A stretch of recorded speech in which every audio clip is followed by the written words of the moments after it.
Hello there, friend. Welcome to Start Early Today, your daily dose of mindfulness and positivity. How are you doing? Hope you're doing well. How's the mind? Are you frazzled or always in haste and in a rush, in a constant state of chasing? I'm inviting you to sit still and have a little moment to pause and take a look at the thing that you are chasing, and that the only real moment is the here and the now. It's been said too many times, and it's been a cliche in writings to be here now, but we always still take it for granted and miss it.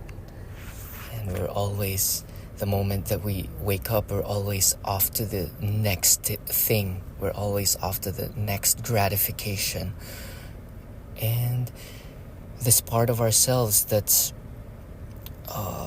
always after for the next one is your ego. And I'd like you to observe that part of yourself that keeps on wanting things to be the other way. The part of you who always wants for things to be different than what it is.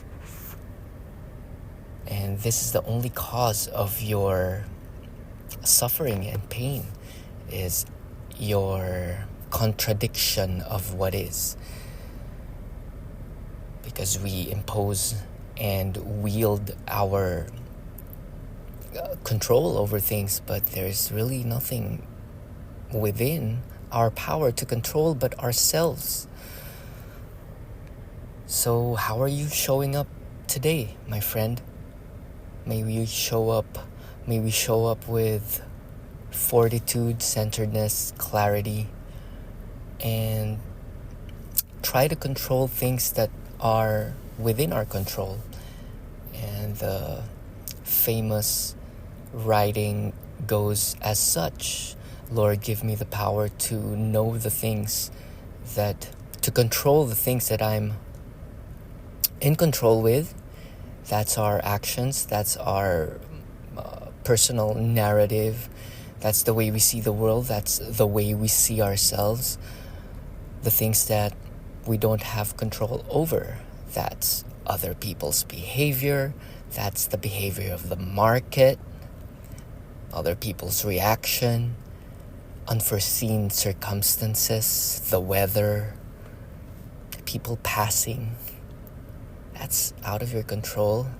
You will pass. Everybody. Memento mori.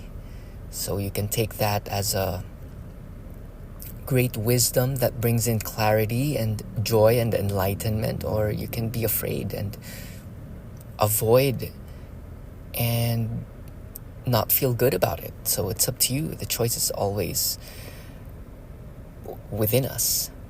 The choice to live in joy or the choice to live in fear.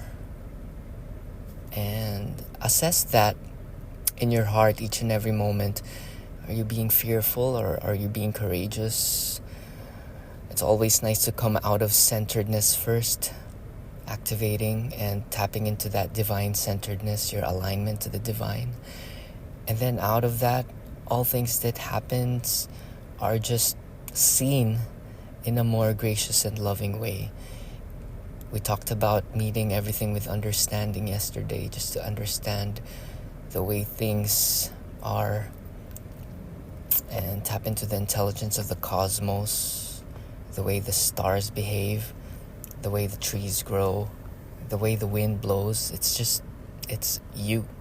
And the way you breathe, it's inseparable from that.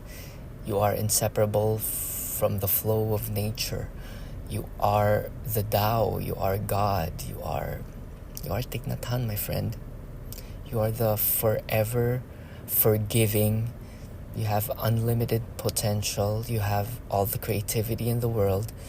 And out of that comes this vibrant, confident, helpful person that is of use to society and the world.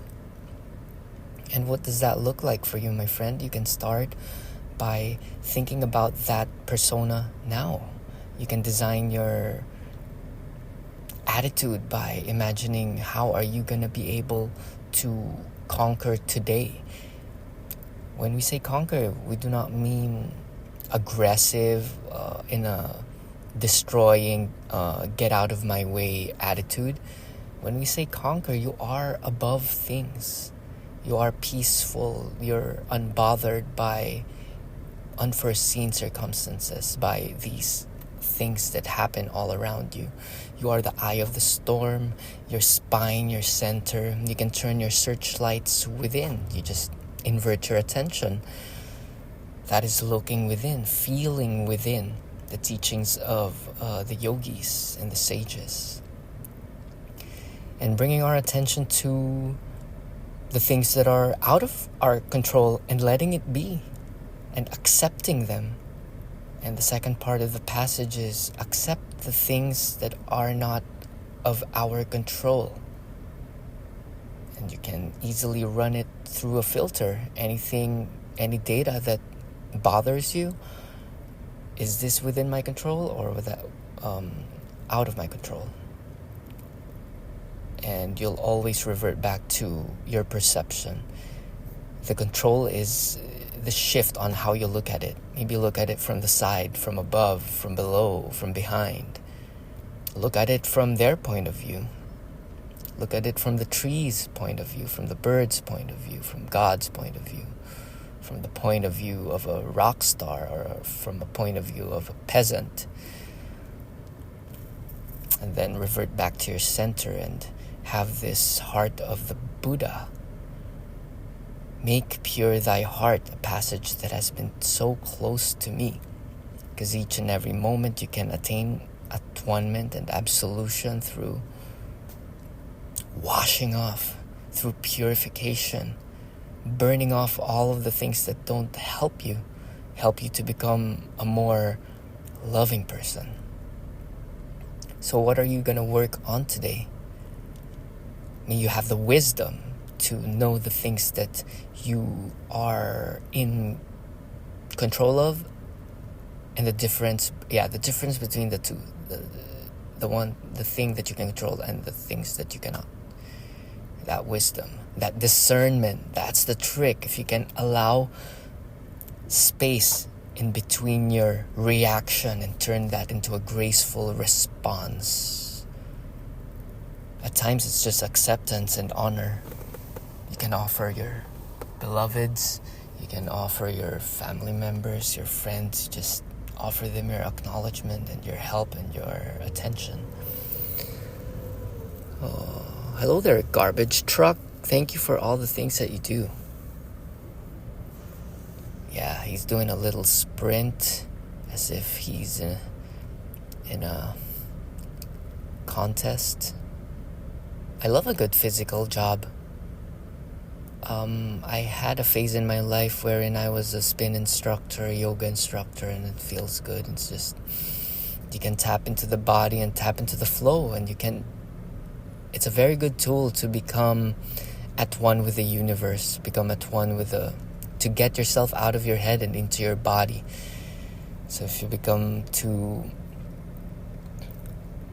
inside of your head with all of these questions, with all of these doubts and worries and fears, know that all of that is just a part of your psyche. It's just your ego. It's just your persona. It is because you're trying to protect and run away and trying to protect the persona, the person, the John Smith, and its role in society. It's carrying a lot of baggage, and it has a lot of requirements and shadows. But beyond that, my friends, beyond that is a version of yourself that is connected to all, that is connected to source, that is always in peace and is always overflowing with inexhaustible energy and love. And out of that energy and love comes attraction of opportunities. If you're truly aligned with your purpose and your truth, obstacles are just fun for you. The obstacle becomes the way. The challenge becomes the purpose. Because true growth comes from challenges, and to not veer away from them and to become a person who seeks them out because you're too excited to grow and you're too excited to just live. And the point of life is to become better than what you were yesterday, to become better than what you are a moment ago.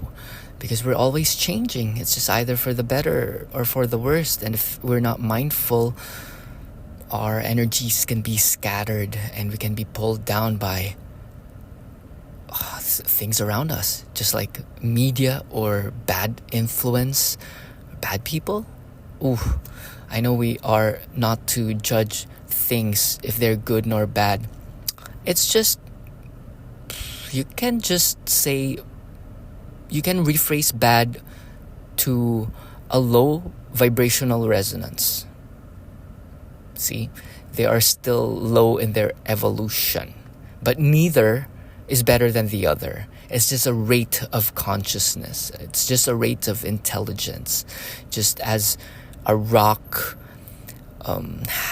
is a precursor to the plant, and the plant to the animal to the man, and the man and God. It's just levels of consciousness. But there is no reason to condemn nor put down things that are of low consciousness, because each and every particle are just existing and vibrating in their own accord, doing their own learning, doing their own school. And true freedom is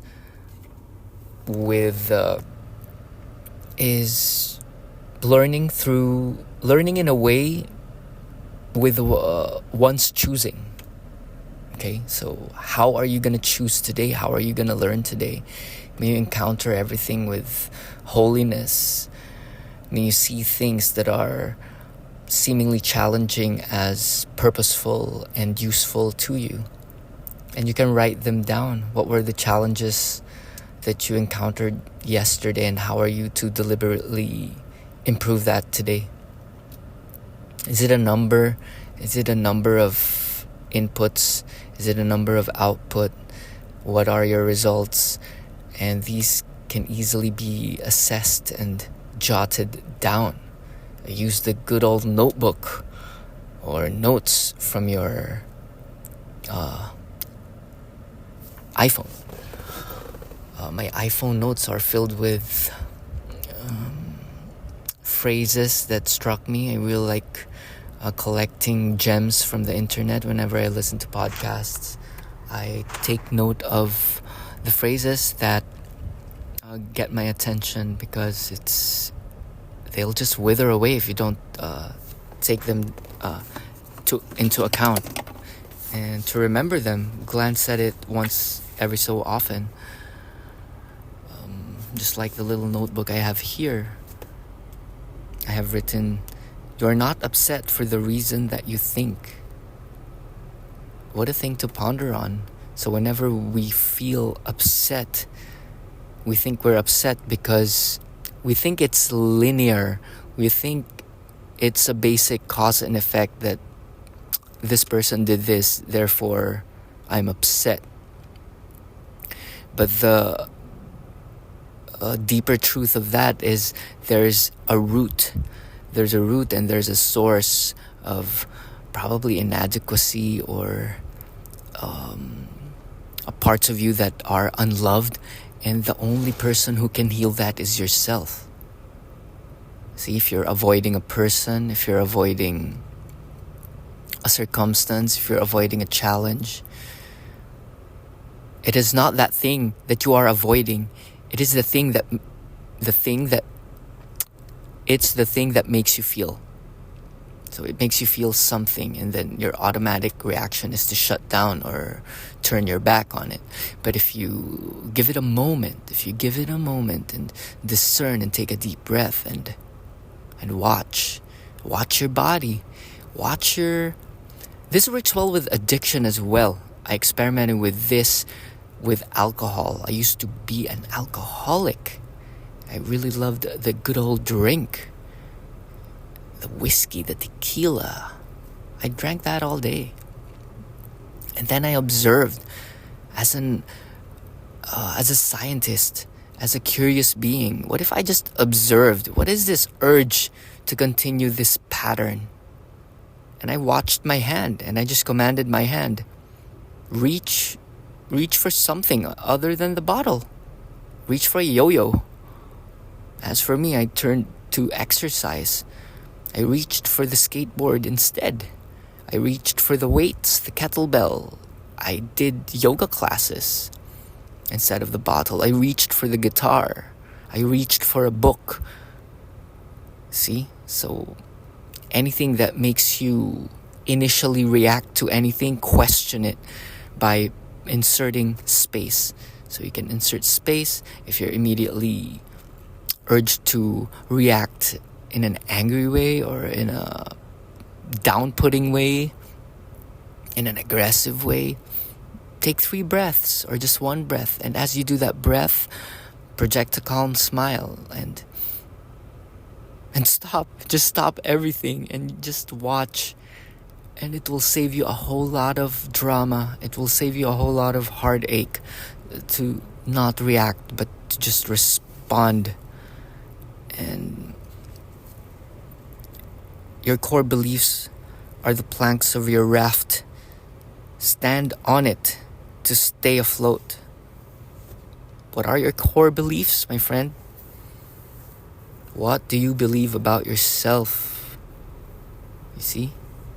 Do you hold yourself accountable for your life? Do you see yourself as honorable? Do you see yourself as a strong, courageous being? Ready to take on the day? Ready to take on the hour? So you can bring it as immediately as now. How are you gonna take on 10:49 a.m. on a bright Tuesday afternoon? Pre-noon morning. How are you gonna be? And once you decide, parts of yourselves will follow it. Because your cells, your systems, your tissues, they're all under your command. You're the general of this army you call yourself. So stand on your raft of core beliefs. And wow, that just gave me a quick shift as I broadened my chest and pulled my shoulders back and down. I draw the belly in and just say core beliefs.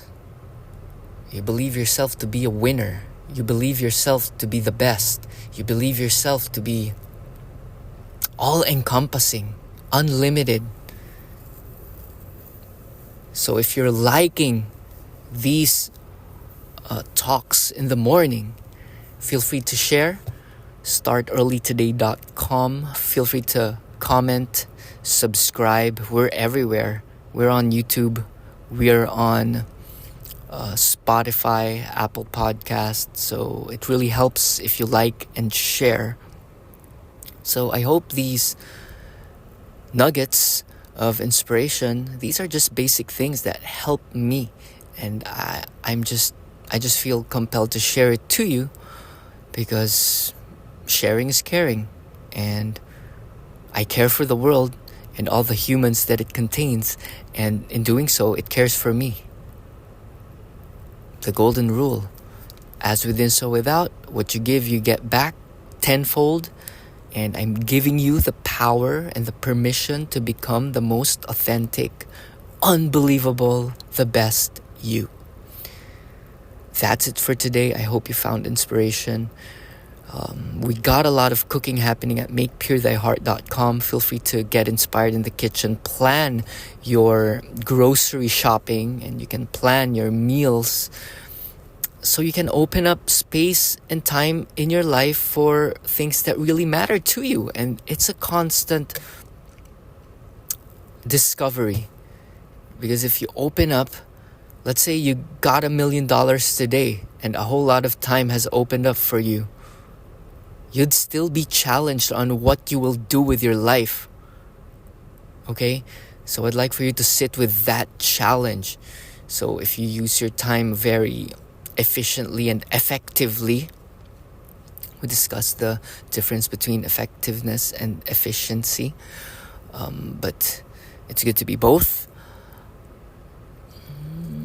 Effective is you're hitting large impact. It improves your life significantly. But efficiency is just many numbers of the same thing. Okay? So both efficient and effective, but put importance on the effectiveness. So make your life effective. So if you have optimized your life in its most effective way, what is there? If all the chores are done, if all of your bills are paid, what is left for you to think and feel and be? See, something to ponder on. Maybe you'll take up a pottery class and make some pots. Maybe you'll just walk around the block. Maybe you'll run a marathon. Maybe you'll do the things that you are really curious of. Maybe you'll connect to more people. And I'm telling you, you can do that now. You do not need to win the lottery. You can do that now if you prioritize the essential and important stuff. And these are the things that really matter and the things that you can remember 10 years from now, the memories. Okay? And with that, stay true to your core beliefs. Embody the nature of the Buddha. Know the things that you can control and cannot control. And know that everything's impermanent. And to not be attached to anything. People, circumstance, your body. To not be attached. To not be attached. And to know that in pausing, you can design to respond with more grace. That's it for today. I think this is a good episode. If you like this one, feel free to subscribe, click the notification, maybe sign up for my one-on-ones. We'll just inquire about life and maybe design the life of your dreams.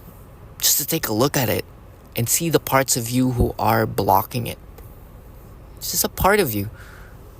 With a slight shift, you can look at the bright future ahead of you. You can expand your horizon with a slight shift. And that's what we do in my discovery calls. We just shift the perspective, and we get really vulnerable, and we get to ask what one really wants that they can't even say to their family members, to their closest loved ones. Not even to themselves, because their ego is too early to catch on and talk them out of it. Because it's absurd, because it's not important, but it is, my friend. What's in your heart, that is important. So start whatever's in your heart. Everything is here, everything is possible. There's nothing you cannot be, do, or have. That's it for today. Namaste.